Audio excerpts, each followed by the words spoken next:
champions, the treble, the dream come true for you. Oh, I can't believe it. I can't believe it. Football, bloody hell. But they never give in. And that's the winner. Welcome to the American Red Devils podcast. I'm John. I'm Alex. And we're bringing you the best Manchester United news from this side of the pond. Ooh, sir, how we doing? How we doing? It is international break. We have an update. There is seemingly a conclusion in sight around the Manchester United takeover news. 11 months and counting. So let's go Sky. But first to another development coming out of Manchester United. Sir Jim Ratcliffe is close to agreeing a deal to buy a stake in the club. The news comes after the Qatari businessman Sheikh Jassim bin Hamad Al Thani had withdrawn from the process to buy United. We can join Kaveh Solokol now on the phone, I believe. Kaveh, what can you tell us? Yes, I can confirm that Sheikh Jassim of Qatar has withdrawn from the process to buy Manchester United. His final offer was worth $6.4 billion. Now, to put that into context, that is a world record for a sports club. That is also double what Manchester United are worth according to their share price on the New York Stock Exchange. Sheikh Jassim was also willing to spend about another $1.5 billion on the infrastructure at Manchester United, including redeveloping Manchester United and the training ground. All right, we're good on hearing this guy talk about stuff he has no idea. Look, the news here is the full takeover bid from Qatar is out. The 25% stake bid from Jim is in. Fans everywhere losing their mental. At the end of the day, this is the Glazers' asset to sell. You know, anyone who's pro-Qatar, you can't hate the Glazers for not selling for below what they want. This Ratcliffe bid, devil's in the details. We'll figure it out. It's frustrating as being a fan. You know, we heard 11 months ago the club was for sale. We imagined someone would parachute in and solve all of our problems. And if anyone's lived a life long enough, you know usually that is not the case. So I think we said that early on in the process. Keep your expectations low. And the longer it got, the more likely that a great result, or what people could interpret as a great result for United at this stage, didn't happen. But we live another day. This has been almost 20 years of Glazer ownership, which, you know, is less than ideal. We will survive, and we got to retool and figure out exactly what's going on with the club, the ownership, and we'll keep you posted every step of the way here. That's what we do. America Devils, we're reacting live. Devil's in the details, like you said. This is a long time coming. Everyone is hoping to find a white knight, sir. Everybody wanted someone to ride over that hill on a horse and swoop in, buy the club outright, boot the Glazers back to the shores of the States, and then invest tons of money, appoint top-class directors and technical talent to assist in the next maturation of this great football club. And here we are. Not the case. And I think what you're seeing, what you saw throughout the, I don't call it throughout the sale process, but over the last 11 months is just the speculation, the people that have their own motives that are kind of pushing narratives. You've seen that, right? This is kind of classic deal behavior. When one side loses, they start pushing all this, like, I don't call it false narrative, but talking points that effectively kind of boost the fact that they should have been picked in the first place, right? We're going to spend all this money. Well, at the end of the day, you're buying a house, you're buying a company, you're buying a football club. You got to convince the guy who owns it currently to sell it to you, and they did not do that. The Ratcliffe thing, we don't know. On a surface level, it looks like the worst possible outcome for Manchester United fans who care about the success of this club, which is like a lifeline to the Glazers, nice cash infusion that will most likely not even touch the balance sheet of Manchester United. We don't know, but that's what I would imagine based on knowing these Glazers the way we've learned to know them. But then we're also hearing that like there's going to be a road to full ownership in the next 3 years, but we don't know. So we'll see. We'll keep you posted here. And there's never a silver bullet in terms of like a great outcome. So this is going to be a step process.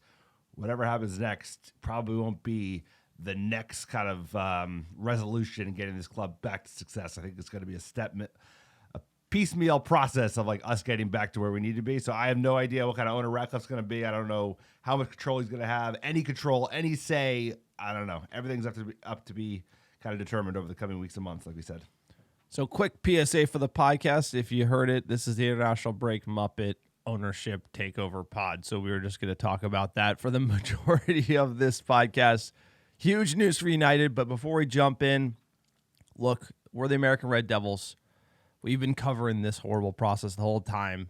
We are for fans by fans. And you want to support us, check out our Patreon page. We don't have any ads, any sponsors. We do this for the love of the game. We just love this club. You can hear it in our voices, the ups and downs and, just the kick to the nuts that has been the last couple of years. Check out our Patreon page, www.patreon.com/American Red Devils. You get tons of benefits. You get a behind-the-scenes episode every single month.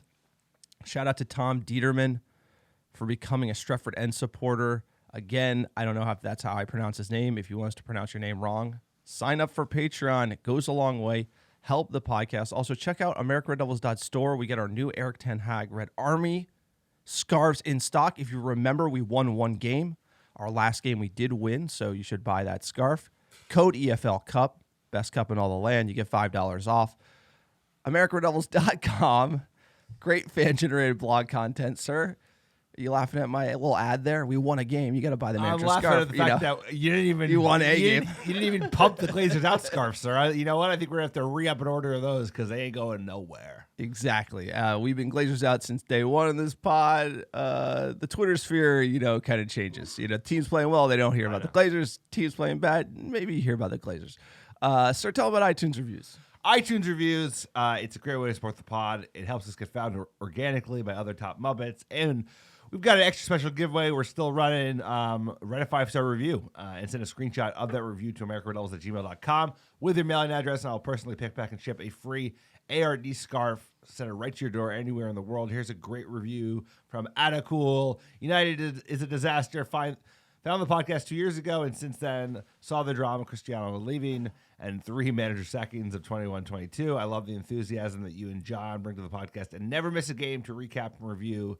And being an Ohio fan is hard, like the Browns, Cavs, and Guardians on the scene of one title in 2016. Thank you for doing the podcast. Thank you for everyone writing the reviews. Like you said, sir, this is a news podcast. This is a special podcast. Let's get into it.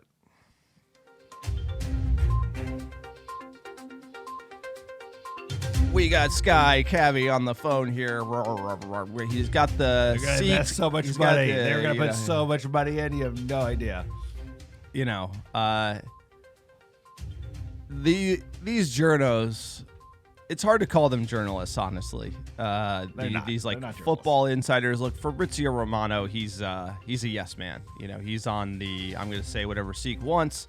Sky Cave as well. Now, the one thing I don't understand about this process is ultimately why Qatar wants to make so much noise, and we've said it so many times on the pod. Stop yapping, start paying. Get those barrels of oil out of the ground, make some money, and pay the You got Glazers. the money. We know you got it. All they did was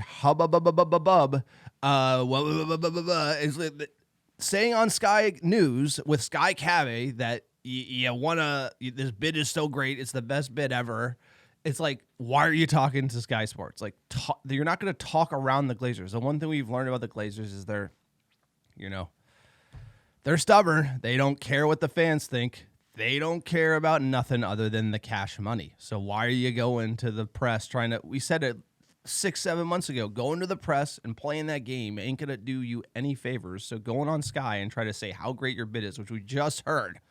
They're out of the process. They took the L. They lost, and they're pumping how great their bid is. By the way, the bid used to be in pounds. Now it's in dollars because it sounds like it's more. That's how irrelevant what they're saying. They're like, how many yen is this whole thing is just ridiculous. It's just like you lose the process, you go home. You didn't get the club. You didn't pay what they wanted. And then this whole trying to piss off the fan base, trying to make your bid sound better than it is just, I have no idea what the point of it is. Sounds like someone doesn't have experience in M&A auction. You tried to call their bluff. and you lost. You said, I ain't going $1 over. They said, we're going with Ratcliffe, and they are. Very interesting move here in this process, but, let's get into it. Romano, the news came out yesterday, right? Right away, it said exclusive. First, Hasim was out. First, the Saudis Sheikh were out. Hasim has presented a The Qataris fully were out. cash bid. Like, again, they're like, you can say we're out, but you got to say how great of a bid it was. Sheikh Hasim has presented a fully cash bid, clearing all old debt with zero new debt for 100% of the club.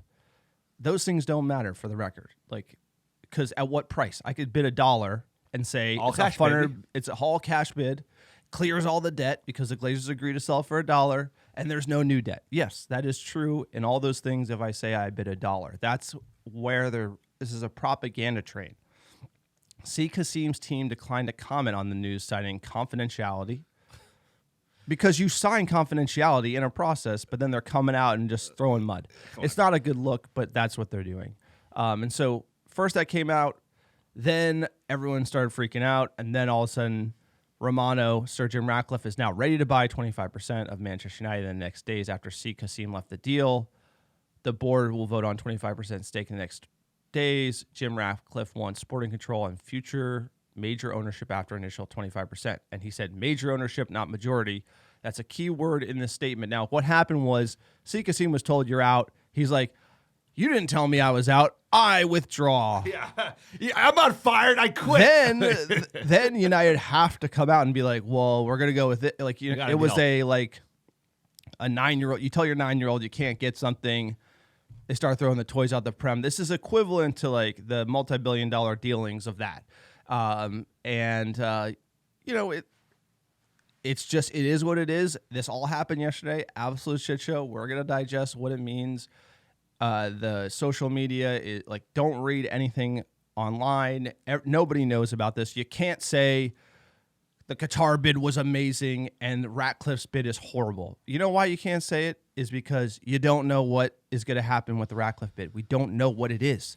Nobody knows what shares he's buying. Nobody knows how much money is going into the club versus the Glazers. There's lots of questions about what's going on. A lot of it will be clarified Monday morning when the public markets open. Again, this is a public company, so what the board votes on, we're going to have access to, and we'll read you into all of it. But I would just say, hey, what we know is Qatar's out. Ratcliffe bid is preferred, and this is the final stages. This is how the deal is made. Once you have the process, you got a guy, you got a lead horse. This can still fall apart. It's not guaranteed Ratcliffe's going to get 25%. He's just the last one standing, and usually when there's one standing, you have negotiated enough paper where there is a deal space there, and you can close it. That's where we are. So you got to take everything with a grain of salt right now and just wait for it to report out the details. It's all about the details. This deal is going to be all about the details. It's not just a straight buyout, 100% ownership, right? That would have been cleaner in some ways. But the thing that's kind of illuminating, and this is not new, this is not something that was not obvious before this all came to a fruition yesterday, which is like the lack of critical journalism in football, at least in the UK, or in Europe, because just these big heavies in the punditry world or in the inside know world just basically spouting like whatever one of the two buyers wants them to say around like, oh, we were going to invest so much money in England and Manchester, or we're going to put money in the stadium, we're going to put money in the training facilities, the academy, the first, the squad, of course. At the end of the day, they know as much as the next guy, which is nothing. They're just listening to like their sources on the ground. Someone in Qatar's camp feeding Fabrizio intel, feeding Sky intel. And not making a real kind of critical determination of like, why would they want to be positioning it that they're going to spend so much money investing in the club after losing the bid? Because it's like, if you have money to spend in the stadium, then you should put that in the bid and get the club and buy it outright. But either way, Jim Ratcliffe looks to be the new guy. The details is going to be everything. It's like, is there any say in the sporting aspect of it? If he does, well, that's a good sign. That's a good start. Hopefully he's better than the numpties that are currently running Manchester United. And then what does it look like for him to get from 25% to 51%? Like, what is the path in terms of money spent or objectives that need to be achieved? What outs do the Glazers have in terms of stopping him from getting to 51%? But like all of this is going to be very interesting. and the stuff that's really going to make it, whether like we know how excited or disillusioned we should get about this deal, because right now it is so we have no idea. They're just 25%. There's a road to full ownership, but how do you get there? There's so much unknown at this point. Exactly. I mean, so you got to temper the reaction ultimately, because all we see everywhere online is just outrage that, the Glazers won't take the Qatar bid. And it's like, where's the outrage for Qatar, like, penny pinching on the bid? Like, Qatar, like, didn't pay. Like, ultimately, the Glazers made it clear what they wanted. They didn't pay it. It's like, you're selling a house, you got to pay me X. They don't. See ya. That's what happened. They don't deserve extra credit. It's not like Qatar is this like nation that is like made football clubs successful all around the world, and they have this amazing track record. They just got smoked. PSG just got destroyed by Newcastle. The argument would say you'd rather have the Saudis own you than Qatar at the current moment. Like, PSG is a joke. Yeah. So there's no guaranteed like winning bid. The issue is always getting the Glazers out. Right. So I do agree. That's the big L we're taking today. Right. If there is any L, is that this bid does not get rid of them today. Right. And Qatar was probably the last bid that would just rid us of the Glazers, which you would say that anyone else is better. I think there's no one that's going to say that. So that is the salty L that United fans have to eat today.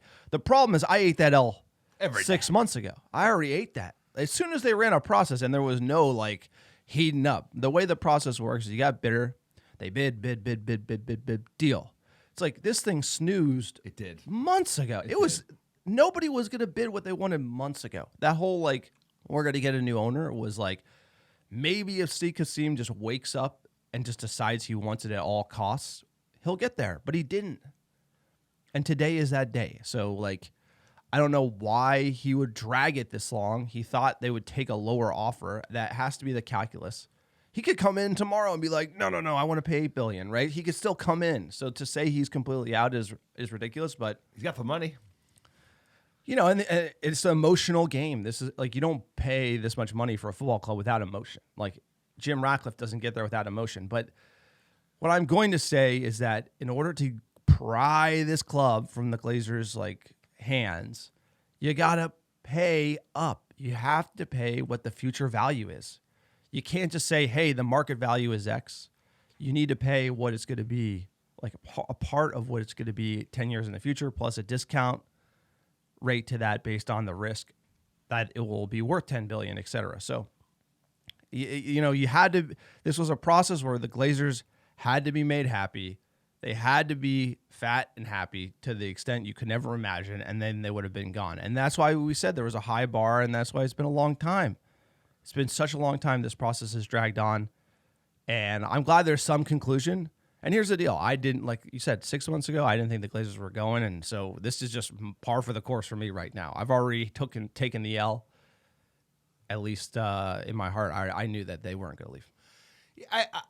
I'm going to try and be a little hopeful. I agree, because like 6 months ago, it didn't feel like there was any deal coming together, right? They have expectation around price. That is the Glazers. There was no one willing to meet that price. They're going to dig their heels in. They're not that old. They're not that eager to get out of the business, given all the momentum around European football, including Manchester United.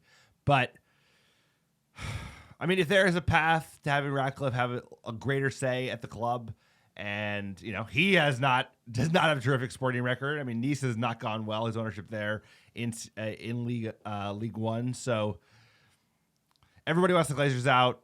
Everybody saw the Qataris as some kind of like I said, like a white knight that was going to save us. I was always skeptical of that, right? They have their own issues on the sporting aspect alone, that, there was no confidence they're going to come in and fix things the way some other nation states who have been active in the Premier League have had success in recent years. So what does this look like? We don't know yet. Does Jim going to have a seat to the point where he can actually like push back at the Glazers in terms of who is appointed in the front office? Like, is he have any say in who's the CEO? Is he going to have any say in who's the DOF? Or is it just going to be like, hey, if you put in certain investments to us over the coming 3 years, what they're saying is there's a path to 51% ownership by the end of 26. Obviously, that's all speculation because we don't know the details. But is there, and what needs to be done, and what ability do the Glazers have to stop Ratcliffe from taking over the club from ownership control? So I don't know, sir. You want to talk about classes of shares? Yeah, I think just kind of highlighting the devil being in the detail is when a new buyer comes in and is buying, the entire asset, it kind of resets the capital structure. And that's what the Qatar bid, would have done at the lower valuation, right? Which is the price the Glazers didn't want to sell. With Ratcliffe coming in by 25%, it's really, the lawyers can get really creative because at the end of the day, they have a public float on the New York Stock Exchange. They have Class A shares. They have Class B shares. Class B have the 10x vote.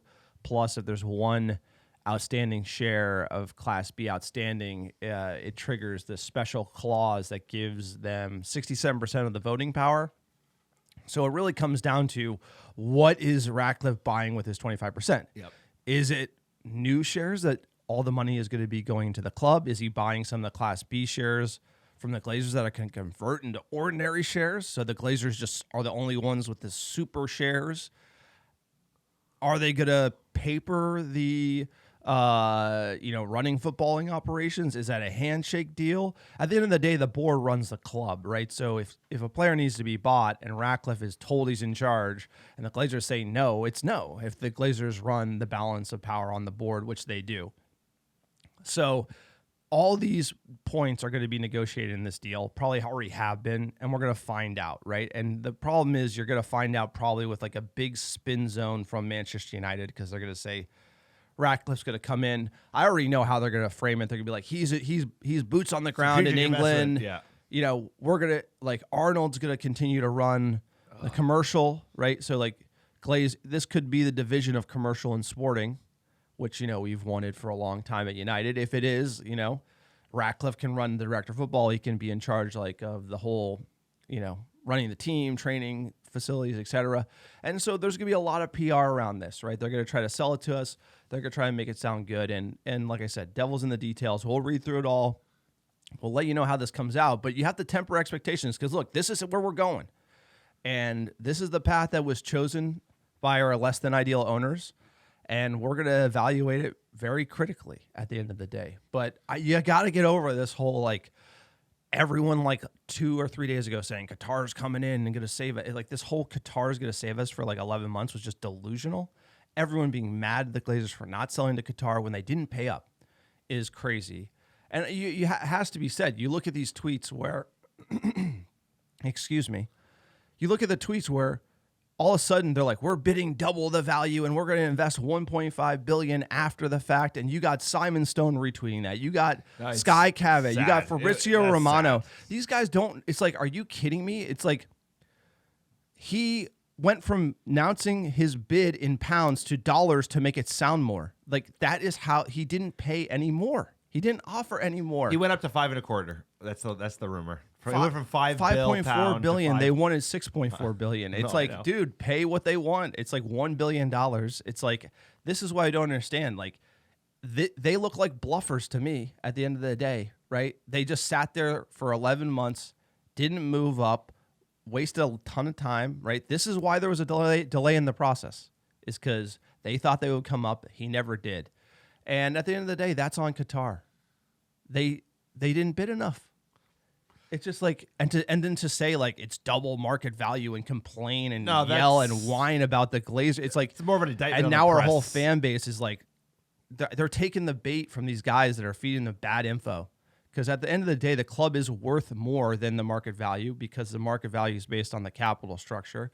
Number two, they didn't up their bid significantly. To say double market value is just that's trying to gaslight the fan base. Trying to say it was 100% cash bid is gaslighting the fan base. And then saying all this money I was going to invest after you get rejected out. It's that's kind of hey, girl dumps you. You're you don't know how good you got it. I was going to do all this stuff for you. We were going on vacation. We're going to go to Italy. It was going to be great, but gonna... you suck now. Yeah, you actually are the problem. That's literally grapes, it. Dude. It's the whole time, we don't need to keep talking about Qatar because after this, Qatar is out, bro. But I'm just you saying, need the counter view because online it's literally like, that was the Qatar bid case. was the best and this and that. It's like, no, dude, they didn't pay enough. It's like They've done that since the beginning.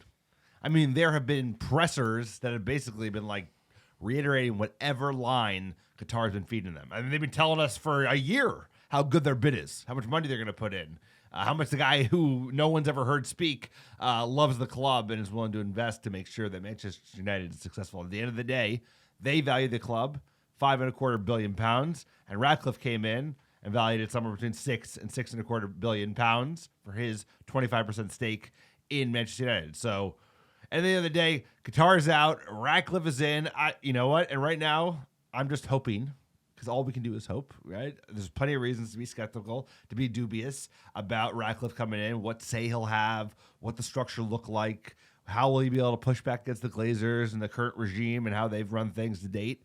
But I'm being hopeful. I'm trying to be hopeful because a change of pace, a new perspective in the club, even if it's someone who hasn't had a ton of success running other football clubs in Europe, will at least like provide a catalyst in some capacity around the football operations of this club. We could be way better. I mean, the people that are in charge, the top three, Richard Arnold, John Murtaugh, Darren Fletcher, none of them deserve to be there. And if we can get one step closer to replacing those individuals with top quality folks from around Europe who are dying to come work for this club. It's like, you can say whatever you want about Newcastle taking the sporting directors of Brighton. There's plenty of talent in Europe that we can poach from, and they're not found like in, no offense, like the PwC back office, Ed Woodward's number 2. So we got to do that. That's the most important thing, is like bring in talent, because at the end of the day, we're not going to be successful unless we put really smart people in charge of running the football operations. No, absolutely. And the only reason I'm focusing on this is because there's a countervailing narrative coming from the UK press, coming from social media, that is like somehow the Qatar bid is like solves all of our problems, number one, and the Glazers should have accepted it, number 2. And those two things are just not true. It's like, if somebody doesn't want to pay, whenever you're buying an asset like this, it's all the buyer. Qatar had to like court and wine and dine and like literally make them feel amazing and overpay to get the club. And that's the expectation from like day one. It's not some haggle fest. You're not buying like a lawn chair at a garage sale. You're not buying Chelsea, bro. Exactly. You're buying Manchester United. And it's not, that was a state-run sale process, I right? know. And Even that was like a fire sale. It's cheap. It was. Manchester United is like the golden goose. It's like, you got to be overpaying for the golden goose. And that's the way it always was. So I'm just trying to give like a little more of like how the market dynamics work. And ultimately, like you said, sir, this is a new page for Manchester United. And we should be open-minded to what this 25% deal could be, as well as, you know, I think I know what it is. The Glazers don't give up nothing. They run the club. Yep. They'll let like Ratcliffe kick tires around in Manchester, but We'll take your ultimately money. strangle Give us your money. the cash flow, as like this is 100% Glazer control. This is not good, not great. Can it result in some hires? Will it result in some PR? Will the stadium get a new stand? Will Carrington get like a new coat of paint? Like, that's where we're at, right? This is not great. But if you read the story, sir, like you said, it's like we had it so good for so long. Yeah. Now we're dying. It's like we're going to die for 30 years, 40 years maybe. You and me will I'm hoping it's less. It was 27. We'll be huffing When over Fergie there took like over, we're like remember, 60 years old. Hey, He had a remember? big fucking drought, bro. Like, we kicked ass in the 50s and 60s. We languished in the 60s, the 70s and 80s. And when Fergie came in, it took him 7 years to win a title. And it was a 27-year drought that he broke. Dude, we're due for another 20 to 30-year drought. We're 10 years in. Strap in. This will not be the resolution, right? Like, tomorrow or a month from now or 6 months from now, like, the way the org is set up is not how it's going to be 5 years from now or 10 years from now, or even the org gets us back to the top. So this is a process. This is some part of change that at least I'm a little excited about, because we don't know the details. I would hope that Jim Ratcliffe is smarter than just like do a pure cash infusion that probably doesn't even go on the balance sheet. Minority shareholders have rights, right? Minority shareholders do have 25% rights. is not I think some of the cash is coming on the balance sheet to help with the debt and everything, right? Probably $500 billion goes to Glazers. They concede to like letting him kind of be the guy. Sure, bro. He's in the stands, you know, looking all English. You know, He'll go to the games. Yeah, he'll show up to exactly. the games. Yeah, like he'll the be at the Glazers don't game. come, brother. He's the front man. You know, he's basically like the front man for the Tony Soprano. at the club, kind of, hey, this is what we're doing. We got a few no-show jobs on the training ground. Lifelong fan. I love this club. You got a few I no-show love this jobs. club. You got a few no-show jobs at doing the new stand over there. This is kind of how it's going. And you know what? It's just like the Glazers. What does this mean for the future? Okay, the Glazers are going to sell this club. They will, 100%, right? Like I said, it's like six kids own different shares. Avram and Joel don't want to sell. The four other Glazers want to sell. It's going to be, this club will be worth 10 billion pounds in the matter of 5 to 7 years. All this stuff that's coming out, the Champions League, Super League, etc., all this is going to be decided. They're playing games in the United States soon. Trust me. They're going to add more EPL games. They're going to play them in the United States. There's going to be more money available. The value of the club is going to go up. It's the most famous football club in the world. The value only goes one direction, right? So this club is going to be worth more. They will sell it. It probably will be off the back of like the next bull run in the economy, which ain't anytime soon. Which could be like 10 years away, 7 Exactly. years away. 7 years. away. Like usually these cycles come in cycles, then always it does, gets hot. dude. And this is the real rub. From doing this business before, they should have sold right on the back of that COVID hot market. Oh, they right did after not. Chelsea. Right after Chelsea. They should have sold in 21 when like equity, They did not. They were equity slow premiums to were the insane. jump. They came in. It's not the market. The winds have changed, and that's why you have this like holdout bids. You don't have a lot of hot bidders coming in. And you know who's going to buy Manchester United? I'll newsflash. We went from billionaires in the world to now we went to like nation states. We're going corporations. A corporation will own Manchester United at the end of the day, right? It will be like Apple. Somebody like that is going to be buying sporting institutions. That's the next. You would think that's coming next. As You would predicting the think future, that's the coming next thing, right? Because you know what? You can jam all your Apple gear, Exactly. put it all over the world, and that's how you advertise for like just mega brands. They'll just buy the club, and that's how it's going to go. It's going to be like Manchester United will be a product line of a giant corporation at the end of the day, and that's the only person that can pay $10 billion. And we're getting into that territory in the next 5 to 10 years, call it, and that's going to be the future of United. And so, let's hope. This is a catalyst for a lot of things we've always wanted. Let's temper expectations and wait for the details, because that's what we've suggested we do the entire time, rather than getting buying all the hype from all these morons online who told you Qatar was buying this club like 90 million times for the last 11 months. You gotta slate those people, because it's just BS, and just remember who they were. Well, at least we don't have to listen to that no more. And we're going to find out what's the deal in the coming weeks and months and years, and we're going to keep you posted every step of the way. We all want to change. We're all sick of the Glazers. I don't think you're going to find a podcast or a point of view around Manchester United that has been more negative, rightly so, around the Glazers. I can't make a determination on Radcliffe. I've seen positives, I've seen negatives.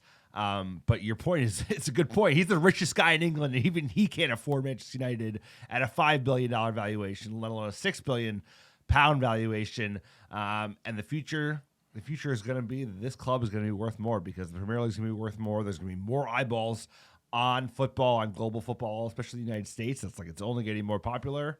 We've seen that over the last 20 years, but that's accelerated over the last 3 to 5 years. It's gotten crazy. And who's left at the table that's able to pay that amount of money, right? There's not that many people sitting around with let alone having It's a $5 short billion list, and and those then guys aren't having even $5 billion available to actually spend. It's like nation states and tech billionaires from the United States, and then a handful of the richest persons from XYZ country. The richest guy from England, right? The richest guy from India. He was talked about years ago. Richest guy from Spain. It's a small list, like you said. That's a shit ton of money, considering that you're gonna have to put a couple billion in after whatever your sale price is that you actually agree on. Looking from The Athletic, the sale price the Glazers were looking for were 6.4 billion pounds. Right, it was 6.4 billion pounds. They tell, when you're buying something, they tell you what they want. They literally tell you 6.4 billion, 200 billion on the World Cup. Manchester United, you got zero. 200 They spent billion. 200 billion on the World Cup, got zero return for that. You spend 6.4, you get the most famous football club in the world. I know which one I'm going with. Finishing up here, the board's going to decide on the minority stake of Ratcliffe this week, and just more kicking up dirt. But apparently, Joel and Avram were the ones who didn't want to sell. This is per Talk Sports, so take that with a grain of salt. So some rumors, all this stuff will come out. The Athletic will get the inside scoop. But more importantly, getting back to the footballing side of Manchester, And sir, this is a great club. We've seen the highs, we've seen the lows. We don't know what this is. We don't know if this is a high. This could be the best things ever happened to Manchester United. It could be the worst things ever happened. You don't know. Like, nobody knows, right? At the end of the day. So, I just think it's too simplistic, the view that's being communicated, and let's just temper expectations for the long term, as we always have here on the American Red Devils podcast. We came out when we start the pod, 17. Yep. We've always been influenced by 07, 08, when we were over there, the green and gold. Like, we've always had those scarves in the store. We've always talked about the Glazers. I feel like now everybody's on this ownership kick. Everyone's an M&A expert now, despite having zero experience talking about this topic. And then now the ownership is in front line. And you know what? Shame on us. There's only one thing the Glazers care about: money. When we were going after sponsors, shout out 1958, like boycotting United, they felt the pressure. And then all of a sudden, what happened, right? What happened after that? It's like Ten Hag started winning. Ain't nobody care, right? And that's the problem. Is like when we were squeezing the sponsors, they were listening. And we stopped. What kind of right? The catalyst fans happens? are fickle. Fans are fickle worldwide. It's hard. It's like Fans are fickle. They hard. don't care. They come in to be entertained. They come in to have an escape I'm not from saying their it's normal bad. life. I'm just saying, like, I've seen the fans care, then I've seen them not care. I've seen them. The Well, they 1958 care. people. It's just the continued pressure. It's hard to like keep the pressure on and be like, I'm going to protest Exactly. every game. I'm going to, get out the green and gold, which we do anyway. But you still want to go see your team play. No, that's what I'm trying to say. It's like it's a difficult thing for fans to deal with this ownership issue. I feel like we've been kind of leading the line on the Glazers, like our priorities the whole time, talking about the cash coming out, and then now it's kind of forefront. It's going to go away. Ratcliffe's going to come in. People are going to believe the PR. Right now it's Qatar outrage. Then it's going to be people just like buying whatever their club is selling. They're going to be shooting hopium Then right at Eric you. Ten Get rid of Hag that. win a few games. People will be. It's just it's just the way it is. But you got to keep. You it said in kind the of last honest. pod, you don't day trade this club. You just like everything has become so reactionary. I think partly because of social media. Everything's like you're only as good as your last game, last two games. And this club, you and I have been fans for 20 years now. I want to be fans to the end of my days. So I'll follow this club down to the depths of hell, League Two, wherever. And you can't day trade it. So it's like I'm hopeful for better times. I'm hopeful for more invested Exactly. ownership that aren't fucking idiots. And that's the thing. Is like when we start getting involved, I went from being a fan to being truly involved in this club in the sense of like I want to know what's going on. And like when you start digging in, you're like, holy shit, these guys are fucking idiots. Like it's not that complicated. You could have much better success with the amount of money they've spent by just not hiring the Ed Woodwards of the world. But here we are with a fatter, Yeah, but a equally hypothetical could competent be Ed Woodward. like if Ratcliffe comes in, he's in charge of footballing operations. All of a sudden, he's on the TV. Then if the team sucks, then he's the guy to blame. Yeah, Then fall there's guy, a bro. boss in town. People have to answer to it. Then like I feel like there could be like it could be a good thing if it's done in the right way. It's Manchester United, so most likely it won't be. But just trying to speculate. Looking on the football side of things, Amad Diallo on Instagram, he said just a little longer before he returns. I think that's great. I really want to see Amad on the right wing. We're dying for someone who can play on the right wing at Manchester United. So that's encouraging news this international break. Let's get healthy. Bruno also off the mark for Portugal. 2 assists, sir. Looking sharp. He has 7 assists, the most in Euro qualification. Your boy, Bruno Fernandes. Hey, I want everybody to get the form. I know how good of a player he's been for us, and he certainly shines on the global stage. So let's get everybody back healthy. I think there was one other injury. There's talk about Casemiro going down with something around his ankle, so we'll keep an eye on that. It's never a Manchester United international break without somebody picking up a long-term injury. Because have you been paying attention for the last 3 months? Also, you got to mention the Beckham Netflix documentary. I think most United fans have been watching it this international break. Sir, 5 stars. Give it a review. What do you say? The Beckham doc. You watched the whole thing, right?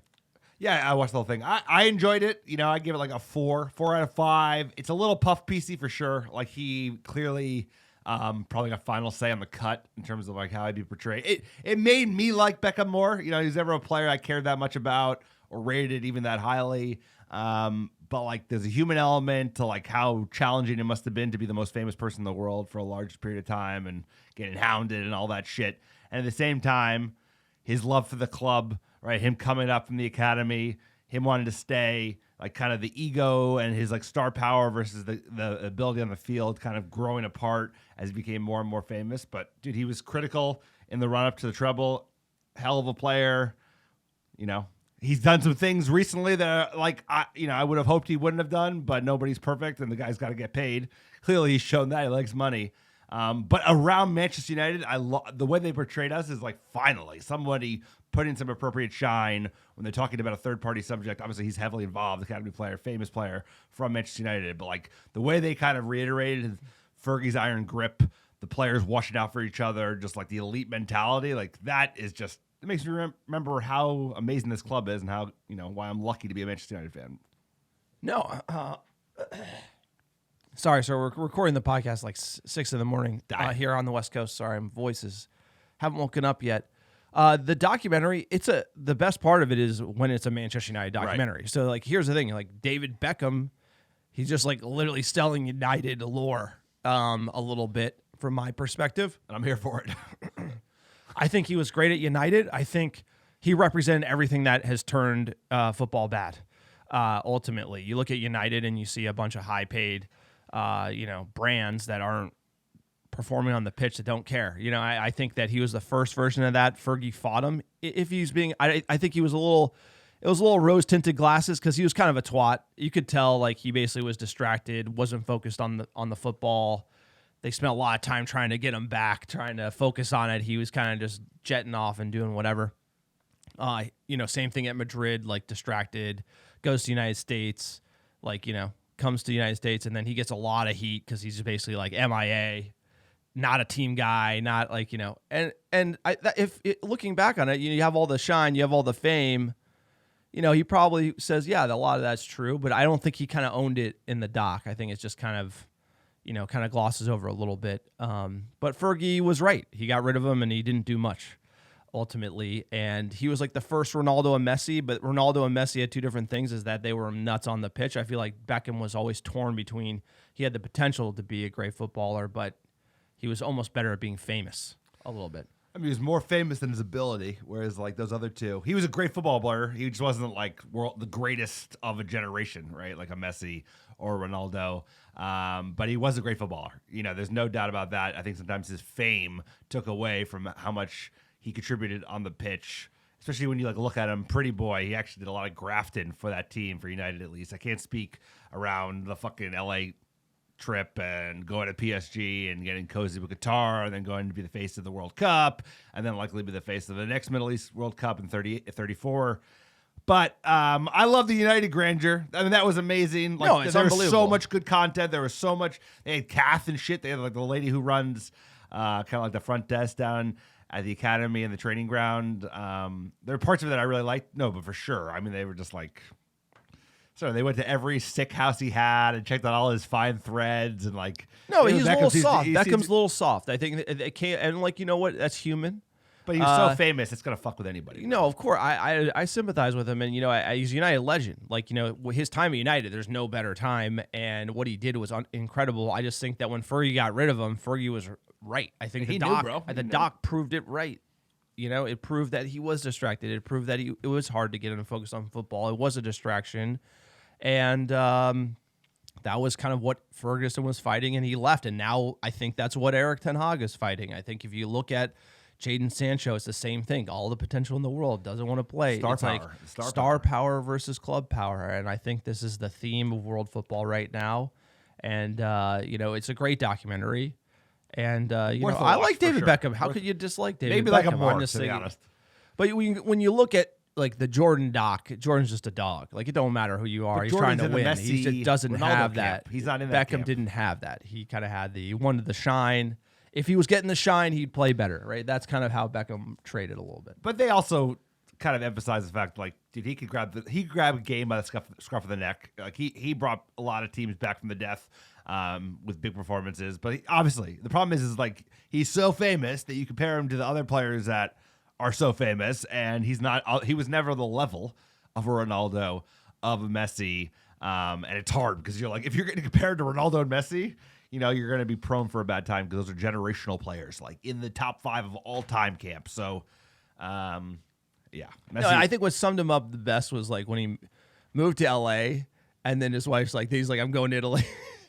And then after he signs the deal with the LA Galaxy, he goes to. He's like, I'm out. And then he's just basically like goes to Italy and be like, I want to stay here. And his wife's like, what? I thought that was just kind of The like wife pumping. He's like, what? Like, wife pumping the States the best. She's like, oh, he loved it. no, but I love thought to see that just kind of like that kind of summed back him up a little bit. Jump into fan questions. At Moneyline Jesus, quote, I think it's still funny that anyone on Twitter, including myself, thinks they know a thing about the takeover. You're the only ones who told it like it is from the start. Just want this to be over so you can enjoy watching the greatest club in the world. Hashtag Glazers out.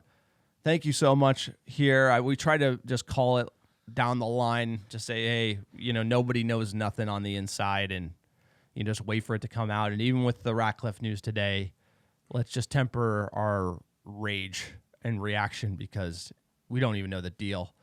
At Mike United Mets, if Sir Jim only ends up buying 25% of the club, I hope the Patreon pops off so you sirs can buy the 75% someday soon. We know our ARD fans know y'all would invest in the infrastructure so you could have a nice place to sleep in the stadium. $7.5 billion based off the Glazers valuation. Thank you, Mike. Again, Patreon not quite popping Not there off. yet. Not there yet. We need like 4 billion more supporters. But yes, I would sleep in the stadium. If I owned the club, I would save every dime. I would live there. I like a la Beckham documentary. Don't know how my wife would feel about that. Not great. She gone. It's like, you're living in the stadium? I don't think our wives would be happy. That'd be fun, sir. Wake up in the stadium, Whatever it takes. I would love to own this I'd be club. like- It never happened, but do a little workout on the pitch in the morning, this guy's really living his dream. Get You fly. finally- I'm gonna finally fly out replace on the Wout corporate. Weghorst. I'm gonna fly out on the corporate jet and race him. There you go. For the website for content. This guy, like, I'll tell you what. I mean, if you don't think that I'd for a day put- over here, if- kick for a day. if you don't think that I'd have the club sign me and put me in like you the would- EFL Cup, you we're would up do it, so 3. you You're play out a of your minute mind. and I you would retire. definitely be This doing guy it. be like, Yes. I retired a Manchester United player. Wobbly knees. Yes. Sirs, if you were in the Sir Jim Ratcliffe position, what's the first thing that you guys would try to change or make happen within his realistic power? I mean, I'd talk about it all the time. I'd fire the 2 top guys. That would be my condition to house. come in. I clean house. That'd be would I mean, you don't. clean house. Yeah, clean house for sure. But like number 1 and number 2 is like you fire Richard Arnold and then you fire John Murtaugh. You send their asses back to fucking wherever they came from, and you get in some senior, serious talent from anywhere, somewhere in Europe. You could just find it in fucking England. You could poach someone from Aston Villa, and they'd be better than who we got. So that'd be the. You do that, we're gonna be in a better position 5 years later, spending the same amount of money. No, this is a great point. I would clean house. It would basically be like the equivalent would be in the NFL. Yeah, GM's out. like GM coach out, right? It would be like I'd probably come in. Eric Ten Hag. I'd basically be like it would be kind of like he'd be dead man walking. Right now, I would bring in. I wouldn't go there. But. No, but I would bring in a director of football, and it would ultimately be like his decision on what do you want to do with Eric Ten Hag. I think ultimately, is this the guy?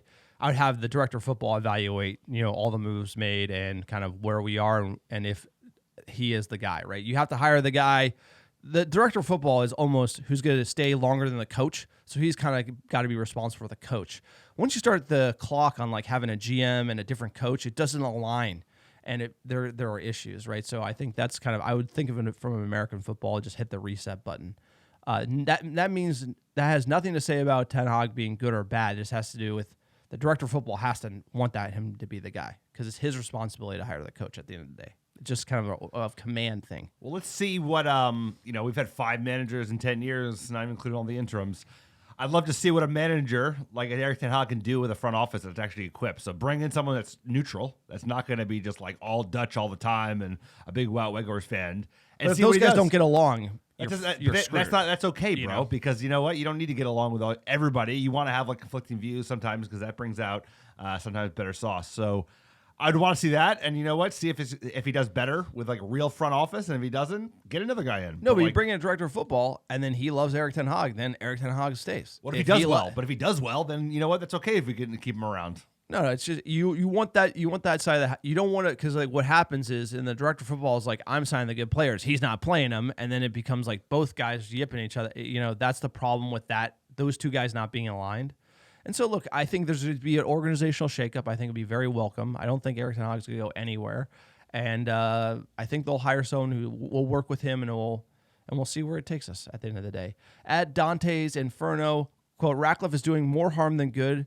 There's going to be another decade of Glazer ownership. Shaking my head.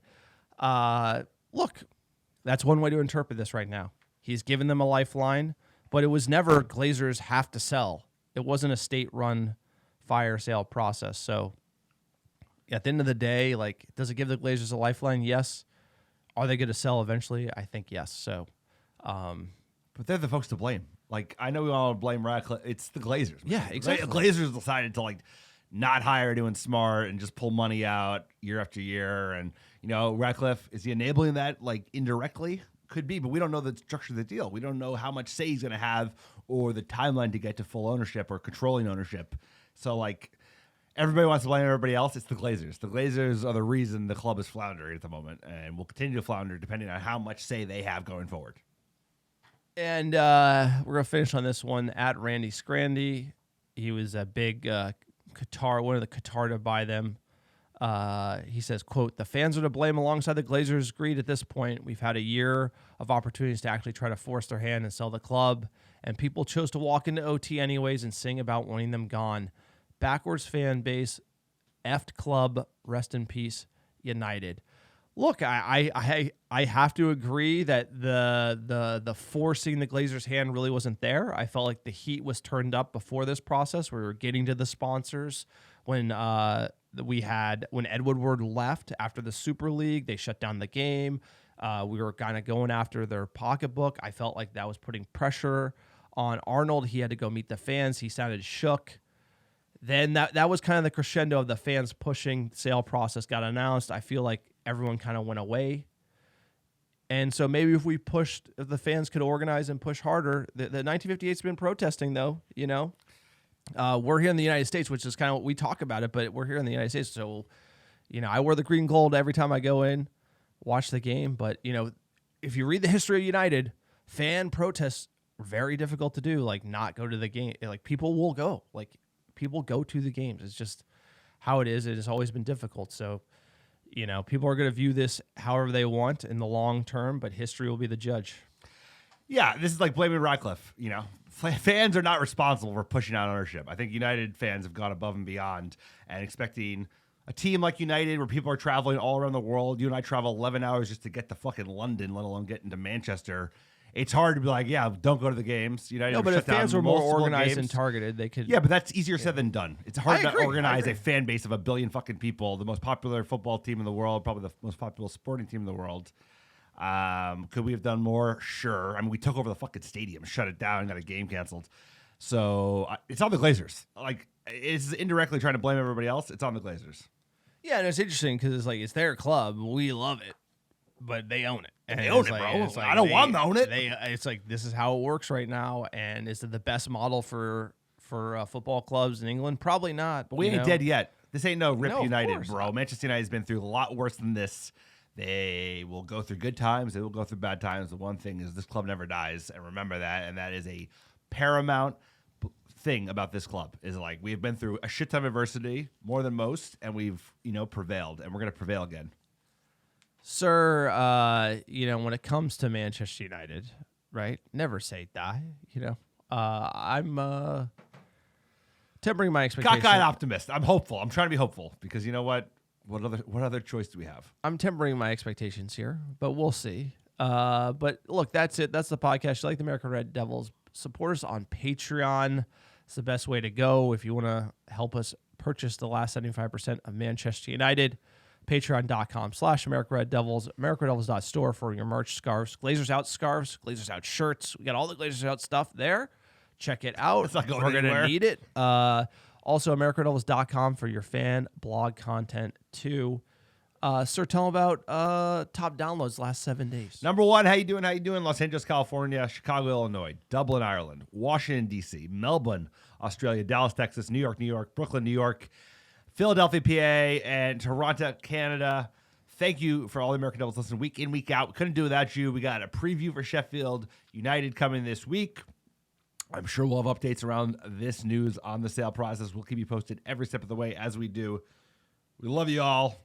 Appreciate the American Red Devil community. Couldn't do without you. Payne's coming back next weekend, sir. Football's back on the menu. Football's back on the menu. We're going to leave you with we've seen it all. We've won the lot, sir. We have. Let's go.